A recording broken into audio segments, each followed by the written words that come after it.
Merci à vous de nous rejoindre dans l'édition de ce week-end. Voici les titres du journal.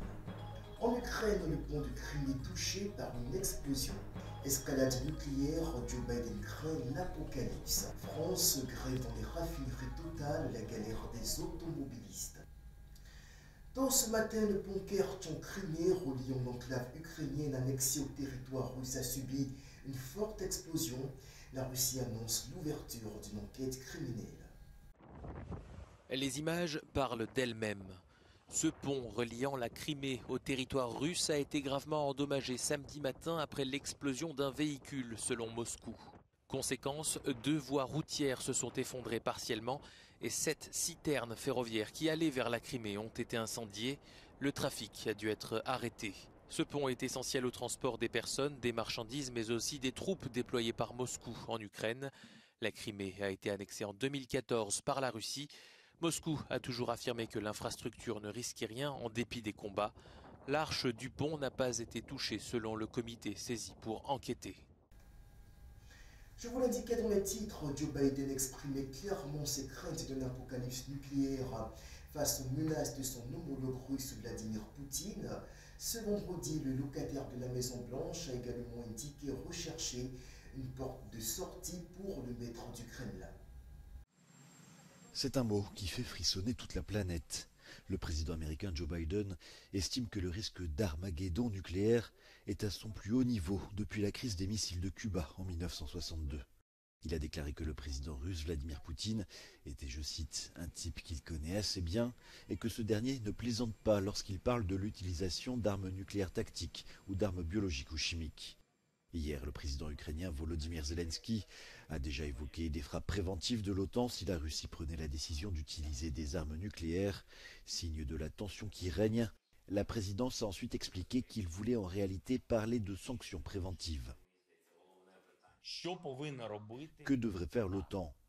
Éliminer la possibilité que la Russie utilise des armes nucléaires, mais surtout, je lance un nouvel appel à la communauté internationale, comme avant le 24 février, des frappes préventives pour qu'ils sachent ce qui leur arrivera s'ils les utilisent.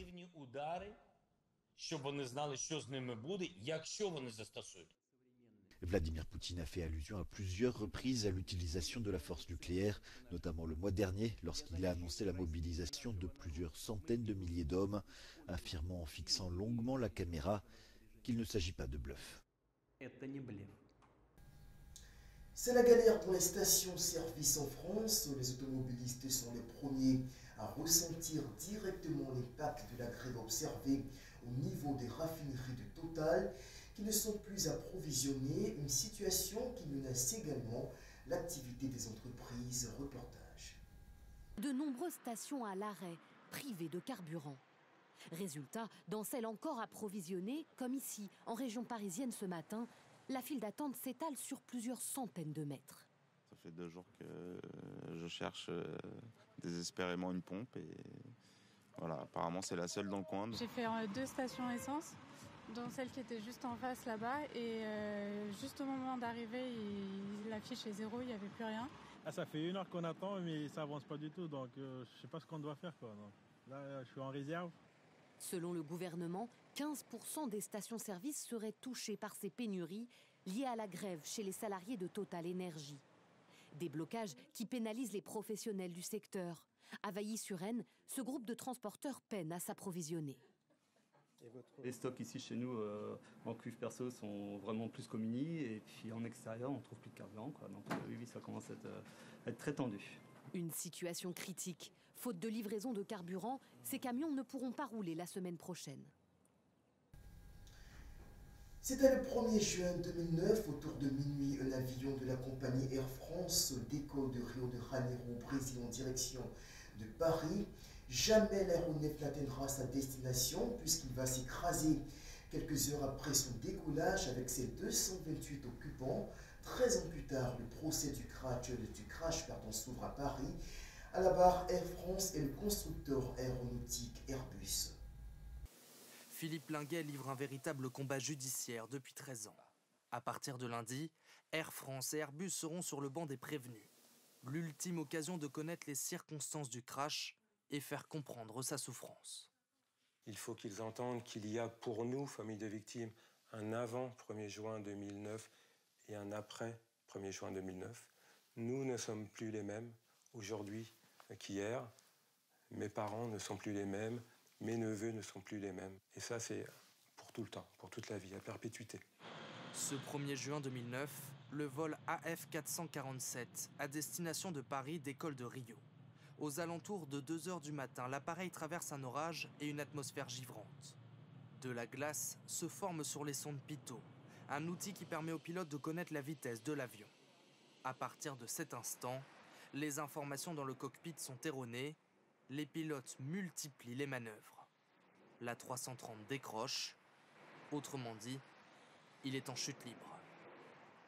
Les pilotes ont réagi avec les outils dont ils disposaient à ce moment-là, avec les procédures dont ils disposaient, avec la formation qu'ils avaient reçue, et avec une situation qui est quand même extrêmement improbable de se retrouver de nuit dans des turbulences et avec une panne complète d'indication de vitesse.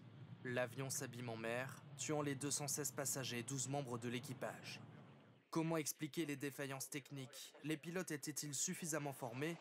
Ce sont les enjeux du procès. Il doit durer 9 semaines.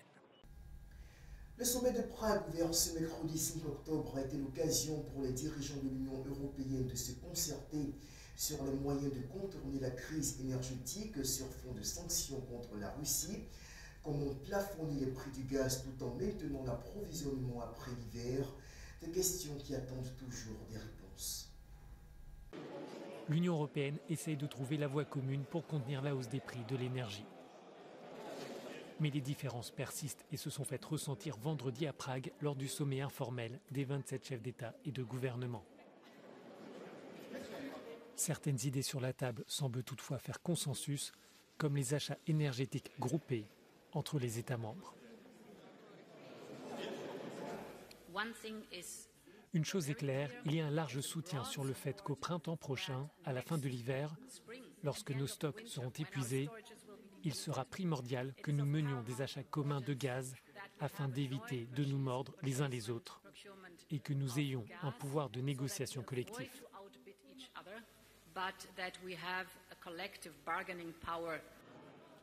En revanche, les fractures sur un plafonnement des prix du gaz demeurent.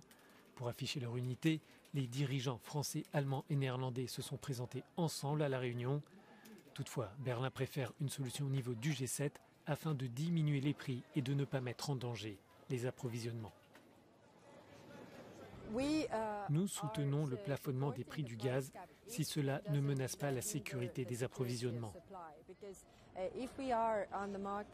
Car si nous sommes dans un marché mondial, en concurrence pour le gaz naturel liquéfié par exemple, si notre région dispose d'un plafond mais pas les autres régions du monde, alors nous serons tout simplement à court de gaz car personne ne nous vendra du gaz. Ce sommet était aussi l'occasion pour l'Allemagne de préciser son plan de 200 milliards d'euros de soutien pour aider les entreprises et les citoyens. Plusieurs capitales estiment que ce dispositif risque de créer des distorsions au sein du marché unique. Le chancelier allemand a voulu minimiser les critiques. Si l'on regarde autour de nous, on réalise que ce que nous proposons est en fait à mi-chemin d'un certain nombre de décisions que de nombreux pays ont prises il y a quelque temps. Les dirigeants de l'Union se retrouveront dans 2 semaines. Ce prochain Conseil européen sera le rendez-vous pour essayer de trouver un accord sur la réforme du marché de l'énergie dans le but de diminuer la facture. Le Kremlin a abrité hier vendredi une réunion informelle entre le chef de l'État russe Vladimir Poutine et des dirigeants d'anciennes républiques soviétiques, une rencontre qui se déroulait à l'occasion de la célébration des 70 ans du président russe. Les dirigeants d'anciennes républiques soviétiques étaient réunis ce vendredi autour de Vladimir Poutine pour une réunion informelle à Saint-Pétersbourg qui intervenait le jour du 70e anniversaire du président russe. Autour de la table figuraient notamment les dirigeants du Bélarus, de l'Azerbaïdjan ou encore du Kazakhstan. Tous se retrouveront la semaine prochaine à Astana pour le sommet de la communauté des États indépendants. Le régime iranien a rejeté en bloc les accusations de meurtre portées contre la police des mœurs après la mort en garde à vue de Mahsa Amini. Téhéran invoque un décès par cause de maladie. Cette vidéo, diffusée par la télévision d'État iranienne, est censée prouver que la police n'aurait rien à voir dans la mort de Mahsa Amini. Une femme, prétendument la jeune iranienne décédée le 16 septembre, s'effondre toute seule avant d'être emmenée à l'hôpital. En plus de cette vidéo datée du 13 septembre, un rapport médical révèle que Mahsa Amini serait morte d'un manque d'oxygène dans le cerveau. Le rapport précise que le décès de la jeune femme n'a pas été causé par des coups portés à la tête. La mort d'une autre jeune iranienne est venue attiser encore le vent de révolte. Nika Shakarami, 16 ans, est retrouvée morte 10 jours après s'être rendue à une manifestation contre le port obligatoire du hijab. Sa famille en est convaincue, elle a été battue à mort par la police. Son visage, ses pommettes et ses dents ont été brisés. L'arrière de sa tête a été durement touché et son crâne a été déformé. C'est ainsi qu'elle a été tuée. Les dommages étaient à la tête. À Téhéran, la capitale iranienne, l'eau des fontaines a été colorée en rouge par un artiste anonyme. Selon une ONG, au moins 92 personnes ont été tuées dans la répression des manifestations. Plus d'un mois après la reprise des hostilités entre l'Azerbaïdjan et l'Arménie dans la région indépendantiste du Haut-Karabakh, les dirigeants des deux pays se sont rencontrés à Prague en marge du sommet de création de la communauté politique européenne. La configuration de la rencontre est historique.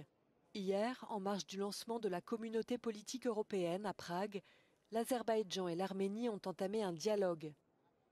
Environ 300 personnes ont été tuées le mois dernier dans des affrontements aux frontières entre les deux pays. La Turquie, alliée de Bakou, participait aussi à la réunion. Elle n'avait aucune relation diplomatique avec l'Arménie depuis une trentaine d'années. Les contacts ont repris il y a quelques mois seulement. Nous n'avons aucune condition préalable. Nous avons juste dit à l'Arménie, assurez-vous que les relations entre vous et l'Azerbaïdjan atteignent un certain niveau de maturité et concluez un accord de paix. Dès que vous le ferez, il n'y aura pas de problème avec nous. Si les portes doivent être ouvertes, nous le ferons et ouvrirons la voie à toutes sortes de communications. Le Premier ministre arménien Nikol Pachinian et le président azerbaïdjanais Ilham Aliyev ont ensuite discuté avec Emmanuel Macron et Charles Michel. L'Union européenne annonce l'envoi d'une mission civile de 2 mois sur le terrain. Elle participera aux commissions de délimitation des frontières. Incursion dans l'univers des médias au Cameroun, la condition sociale des professionnels des médias tourne à la misère. Des journalistes mal payés, parfois même privés de salaire. Voilà la triste réalité que nous révèle ce reportage de France 24. Des journaux à foison, le Cameroun en compte plus de 600. Des journaux les plus fantaisistes aux quotidiens les plus sérieux. Mais tous ont un problème en commun, le paiement des salaires de leurs journalistes. La question est encore taboue, mais dans la rédaction de cette radio de Douala, Alphonse a décidé de briser le silence. Ce journaliste de 52 ans a quitté le journal pour lequel il travaillait il y a 1 an. Il réclamait 21 mois d'arriérés de salaire à son employeur qu'il a traîné à l'inspection du travail. Je ne peux pas vous dire que ce que moi j'ai obtenu, c'est l'équivalent peut-être de 7 mois, 7 ou 8 mois au trou. Sur les 21. J'étais secrétaire de la rédaction que j'ai occupé pendant 11 ans. Vous imaginez, je n'étais même pas à 150 000 francs de salaire. 150 000 francs CFA, 230 €. Un salaire dérisoire et des cotisations sociales quasi inexistantes. Une précarité dénoncée par le syndicat national des journalistes du Cameroun. Les camarades qui nous ont saisis sur des questions d'arriérés de salaire, il y en a de 38 mois. Ce jour-là, la présidente de l'organisation, Marion Obam, et son collaborateur font le point sur la situation des arriérés de salaire dans la profession. Pour le syndicat, la précarité des journalistes sans salaire les rend vulnérables aux tentatives de corruption. Tout le monde se plaint aujourd'hui des journalistes à gages, tout le monde se plaint aujourd'hui des lanceurs d'alerte, tout le monde se plaint aujourd'hui que la qualité de l'information n'est plus bonne, on a plus de fake news. Mais justement parce que ceux qui sont censés faire ce travail sont dans des conditions inacceptables. Parmi les journaux indexés pour non-paiement des salaires, le très réputé quotidien Le Jour d'Aman Mana. Si ce directeur de publication reconnaît des retards dans les salaires, Ils mettent en cause l'état catastrophique des finances d'une presse locale endettée et en quasi-faillite. La dette salariale, la dette sociale que je déplore n'est qu'une partie de la dette, parce qu'il y a la dette vis-à-vis des imprimeurs, il y a la dette vis-à-vis des fournisseurs papier, il y a la dette vis-à-vis des propriétaires, la dette loyer. Une crise salariale dans la presse qui est loin d'être résolue, malgré les aides gouvernementales aux journaux privés qui se sont élevées à près de 370 000 € l'année dernière. Dans seulement 48 heures, cela fera 3 mois que des soldats ivoiriens sont détenus au Mali. Hier vendredi, à l'issue d'une rencontre avec son homologue bissau-guinéen Embalo Sissoko, le chef de l'État ivoirien Alassane Ouattara s'est dit optimiste quant à un aboutissement rapide des négociations. Toujours en Côte d'Ivoire, la maire d'Abobo, également ministre des Affaires étrangères Kandia Camara, a offert au nom de son conseil municipal des lots de plus de 40 000 kits scolaires aux enfants de sa commune pour la rentrée scolaire 2022-2023. Le reportage de nos confrères de la télévision ivoirienne. 40 348 kits scolaires distribués aux élèves des établissements primaires publics d'Abobo. C'est l'aboutissement de l'action de solidarité menée par la maire Kandia Camara en cette période de rentrée scolaire. Ce geste vise à soulager les parents d'élèves et doter les enfants d'Abobo d'équipements leur permettant de mieux aborder la nouvelle année. C'est l'occasion d'inviter nos enfants à donner le meilleur d'eux-mêmes en faisant bon usage de tous ces dons. Nous espérons qu'il y aura encore d'autres kits pour d'autres élèves qui sont en tout cas dans les bas quartiers, dans les sous-quartiers. La maire Kandia Camara a invité les élèves de sa municipalité à cultiver l'excellence et le mérite. Il s'agit de venir en aide à des parents qui, eux, ont pris la grande décision, l'importante décision de scolariser leurs enfants. En le faisant, ils respectent une décision importante du président de la République. Nous allons organiser les journées de l'excellence ici à Abobo. Oui, à Abobo, nous voulons plus d'ingénieurs à Abobo. On veut plus de médecins à Abobo. On veut plus d'enseignants à Abobo. Mais pour ce faire, il faut que tous les enfants aient à l'école. Cette remise de kits se déroule annuellement dans la commune. 38 000 fournitures scolaires ont déjà été reparties l'année dernière entre les milliers de pensionnaires des écoles publiques d'Abobo. Du sport à présent, et on reste à Abidjan, Côte d'Ivoire. Le jeudi 6 octobre, la ministre de l'Éducation ivoirienne, Maria Toukone, recevait dans ses bureaux une délégation de la Fédération ivoirienne de football, conduite par son président Idriss Diallo. Ce dernier était venu solliciter l'appui du ministère pour l'organisation du programme Football for School en collaboration avec la FIFA. Les images de la rencontre.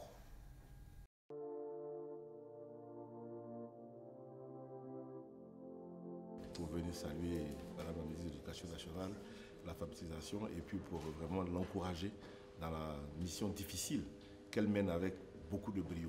Nous, les Ivoiriens lambda, nous sommes très heureux de ce qui se passe dans ce ministère, de la transformation qui permet à ce ministère de briller à nouveau. Il était important pour nous donc de venir dire à Madame la ministre tout notre soutien. Ça, c'est la première nouvelle. La deuxième nouvelle, c'est que dans le cadre donc du rayonnement de notre pays, nous avons obtenu de la FIFA l'organisation en Côte d'Ivoire au mois de novembre prochain d'une grande cérémonie pour le football scolaire qui s'appelle Foot for School. Et cette cérémonie est portée par le ministère de l'Éducation nationale et de l'alphabétisation qui est le ministère qui s'occupe des jeunes puisque c'est de 4 à 14 ans. Et donc, nous sommes venus expliquer ce projet à Madame la ministre, demander sa bénédiction, demander son soutien, son appui et sa présence effective au moment des cérémonies qui se dérouleront donc le mois prochain. Nous saluons la présence de Monsieur le Président de la Fédération ivoirienne de football et nous voulons le féliciter pour avoir fait en sorte que ce projet très important de la FIFA se déroule en Côte d'Ivoire. Merci au Président de la FIFA de contribuer au rayonnement de notre pays en matière de football et surtout pour sa contribution active auprès du ministère de l'Éducation nationale et de l'alphabétisation à travers le football scolaire. Nous confirmons notre participation à ses côtés avec la grâce du Seigneur et nous voulons dire que la joie est telle que, séance tenante, nous avons déjà désigné les collaborateurs qui feraient partie du comité de pilotage et nous nous engageons à ses côtés pour le rayonnement de notre pays en matière de sport. Faire briller la Côte d'Ivoire au niveau du football, faire briller la Côte d'Ivoire en matière d'éducation, c'est faire briller la Côte d'Ivoire tout pour vivre le rayonnement de notre pays. Et là, j'ai le numéro 7.